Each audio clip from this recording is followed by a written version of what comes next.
Zonja e Zotrinj, ju përshëndes, unë jam Arlin Disa, do t'jemi bashkë si çdo ditë në lajmet e orës 15 këtu në Report Televizion. Shtojmë tani titujt kryesor.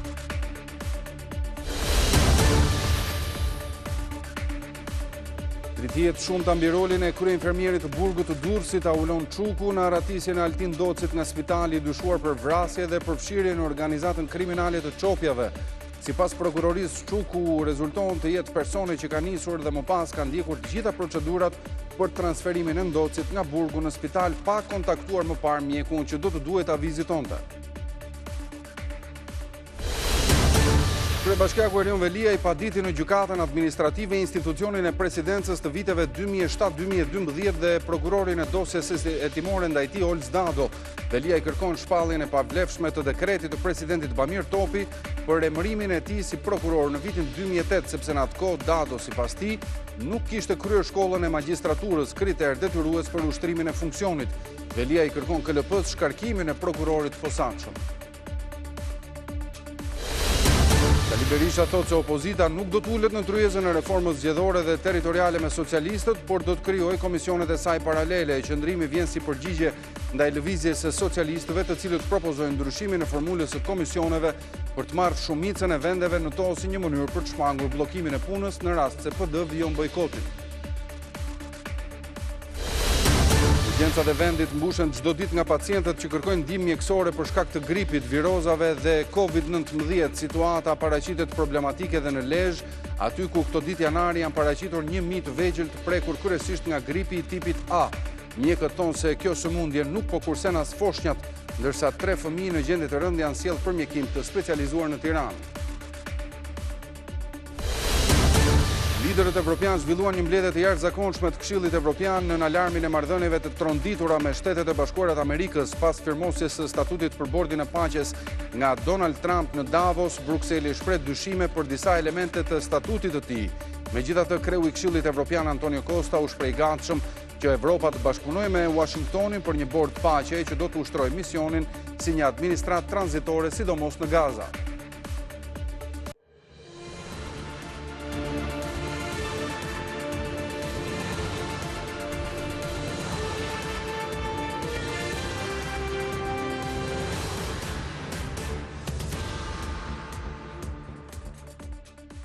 Dritije të shumta mbi rolin e kryeinfermierit të burgut të Durrësit Aulon Çuku në historinë e aratisjes më 13 janar nga spitali i qytetit të Altin Docit, i dyshuar për vrasje dhe përfshirje në organizatë kriminale si kraji armatosur Italo Çelës në grupin famkeq të Çopjave. Sipas prokurorisë, Çuku rezulton të jetë personi që ka nisur dhe më pas ka ndjekur të gjitha procedurat për transferimin e Ndocit jashtë burgut drejt spitalit pa kontaktuar më parë me mjekun që do duhet ta vizitonte të burgosurin.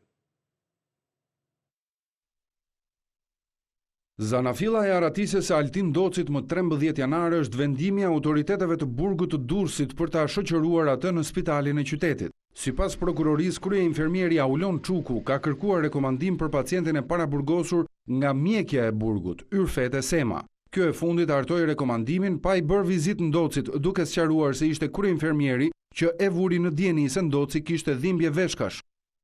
Nuk kam dieni nëse Aulon Çuku e ka vizituar të burgosurin Altin Doci, por dyshoj se ka hyrë në ambientet e dhomave të paraburgimit, pasi ka lënë aparatet celular pranë komodinave.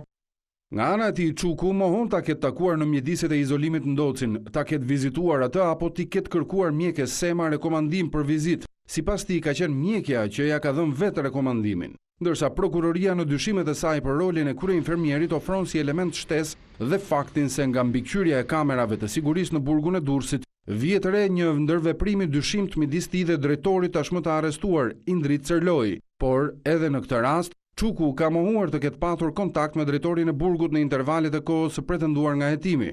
Por për te lojës e kungulleshkave, mes infermierit dhe mjekes së burgut, një gjë duket të jetë thuajse e qartë. Pretendimet se Ndoci mund të ketë pasur shqetësime shëndetësore ngjajnë të jenë të rreme, siç edhe prokuroria dyshon të kenë qenë edhe 4 vizitat e mëhershme të tij në spital nga muaji tetor i vitit kaluar. Edhe sepse shoqërimet e të burgosurve drejt spitalit duket se ishin favore që kryeshin shpesh kundrejt pagesave, pasi sipas dosjes hetimore e cila i referohet informacioneve nga Shërbimi i Kontrollit të Brendshëm të Burgjeve, spitali shfrytëzohej kryesisht për takime speciale.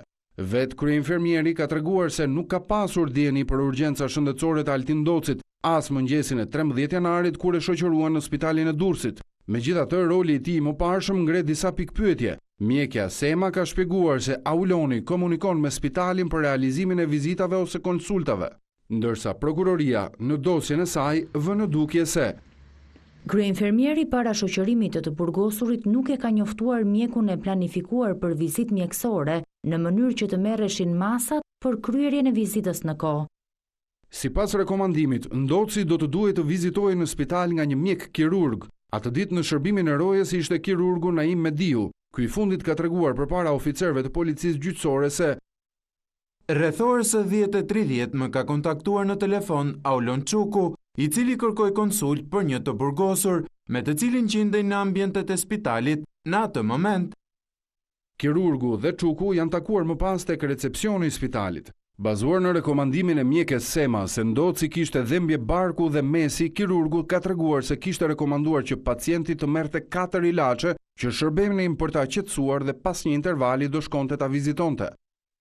Gjatë plotësimit të rekomandimit, pacienti Altin Doci nuk ka qenë prezent, por ja kam dhënë Aulon Çukut për të vijuar me marrjen e ilaçeve. Pas këtij momenti, kirurgu është futur në sallën e operacionit me tjetër pacient, por megjithse kryeinfermieri rezulton të ketë marrë rekomandimin për t'i dhënë mjekime Ndocit, nuk rezulton që i burgosurit ketë marrë trajtim në pritje të vizitës me mjekun. 2 punonjësit e sigurisë, të cilët qëndruan me Ndocin në dhomën e repartit infektiv, kanë treguar se u ka shkuar kryeinfermieri Aulon Çuku dhe sa ai u ka thënë se doktori vonon 2 ose 3 orë. Kur ka dalë nga salla e operacionit, kirurgu Mediu ka shpjeguar: Më ka kontaktuar në telefon Aulon Çuku, i cili më ka bërë me dije se pacienti Altin Doci ishte larguar nga spitali. Por një tjetër telefonat mes të dyve është zhvilluar sipas mjekut në orën 15, afro 2 orë nga arratisja e Ndocit. Ajo që habit është se këtë herë, sipas dosjes hetimore, Çuku e ka kontaktuar me një numër telefoni që mjeku nuk e kishte të regjistruar dhe kanë biseduar në lidhje se si kishte ndodhur ngjarja. Altin Ndoci u transportua me ambulancën e Burgut, së bashku me një të paraburgosur tjetër, në shoqërinë e vetëm 5 punonjësve të sigurisë në shkelje flagrante të protokolleve. Nga dhoma e spitalit e përshtatur me kafaz hekuri, ai arriti të largohet në momentin që kërkoi të shkonte në tualet. Një polici i Burgut e Elbasanit, një paraburgosur dhe familjarja e këtij fundit u arrestuan nga policia pasi u zbuluan se të 3 bashkëpunonin për të futur lëndën narkotike në Burg. Qëllimi dyshohet se ishte shitja e drogës brenda ambienteve të Burgut. Shërbimi i Kontrollit të Brendshëm në sistemin e burgjeve kreu një hetim disa mujor me metoda speciale. Punonjësi i policisë në Ndriçim Kroi, i cili u arrestua, dyshohet se ka bashkëpunuar me të paraburgosurin në institucionin e Elbasanit, Gerald Stamolla, për të futur drogën në Burg dhe për të përfituar para nga shitja e saj. Edhe ndaj të paraburgosurit u vendos një mas e re arresti.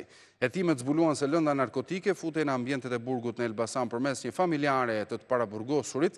Esmeralda Komici u arrestua me vendim të gjykatës në Elbasan. Gerald Mali, me mbiemrin e ndryshuar Stamolla, është arrestuar në gusht të vitit 2020 pas dëshmisë një 17 vjeçareje se ishte shfrytzuar prej tij dhe partneres së tij për prostitucion në disa hotele në Tiranë dhe se për të mos u tërhequr kërcënohej se do i vrisnin nënën dhe vllajën.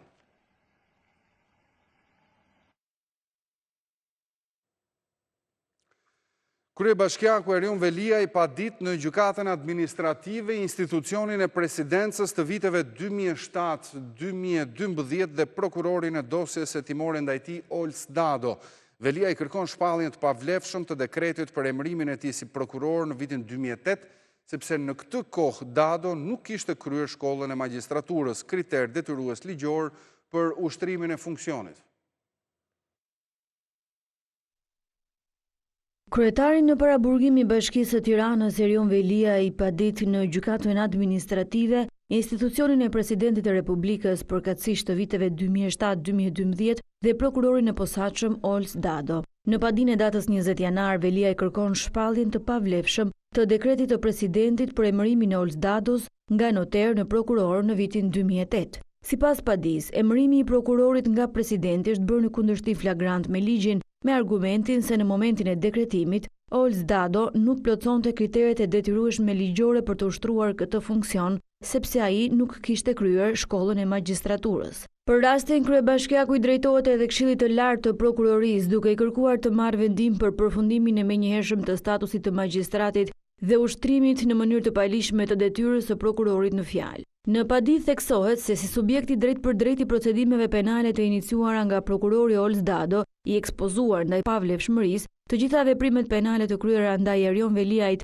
përfshirë masat e sigurisë dhe kufizimin e ushtrimit të mandatit të kryetarit të Bashkisë së Tiranës, mbështeten mbi një akt emërimi null ab initio, duke sjellë pasoja të rënda ndaj Bashkisë së Tiranës. Veliaj veçon në padi se nuk qëndron as argumenti se meqense Dado trajtohet prej vitesh si prokuror, akti i emërimit duhet konsideruar i konsoliduar me kohë, sepse parimi i sigurisë juridike nuk mund të përdoret për të legalizuar shkeljet flagrante të ligjit. Sipas argumentit në padi, natyrën e këtij dekreti të pavlefshëm nuk e ndryshon as fakti që subjekti Olz Dado ka kaluar filtrat e procesit të rivlerësimit, organe të cilat sipas padis nuk kanë kompetencë për të legalizuar emërime të tilla. Prokurori i posaçëm Olz Dado ju propozua presidencës në vitin 2008 nga prokuroria e përgjithshme Ina Rama. Ai nisi dhe vijon hetimet e dosjes në ngarkim të Erion Veliajt, bashkëshortes së tij dhe disa të tjerëve.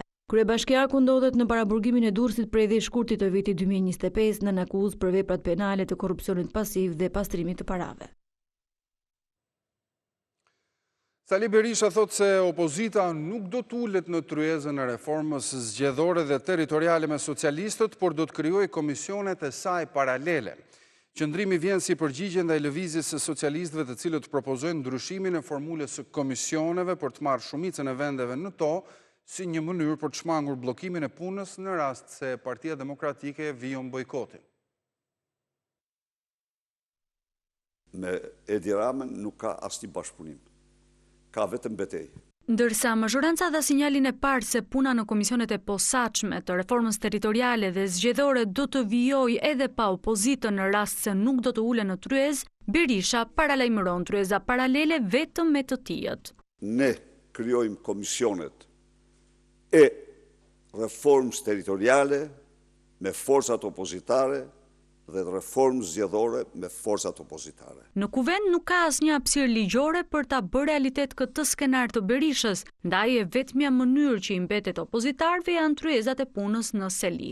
Media me të gjitha dhe ne paraqesim para shqiptarëve reformën tonë territoriale.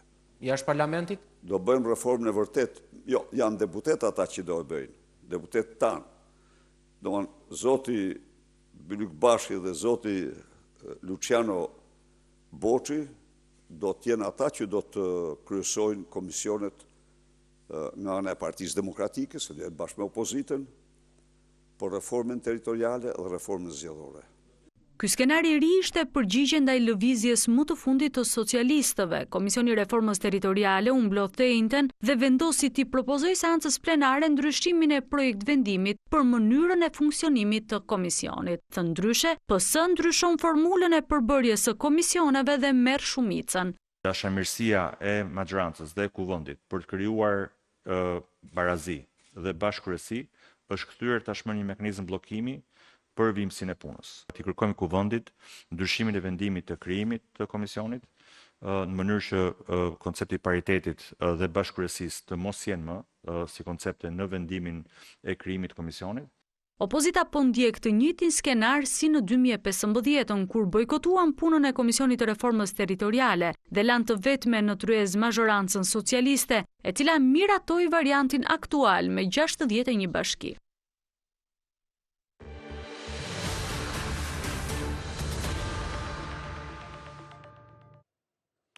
Ashtu si që kemi raportuar gjatë gjithë këtyre ditëve, gripi i tipit A ka prekur masivisht fëmijët duke mos kursyer as foshnjat. Në Lezhë, shefi pediatrisë thotë se ndërmjet 1000 fëmijëve që ka vizituar gjatë janarit, 93 janë shtruar në spital.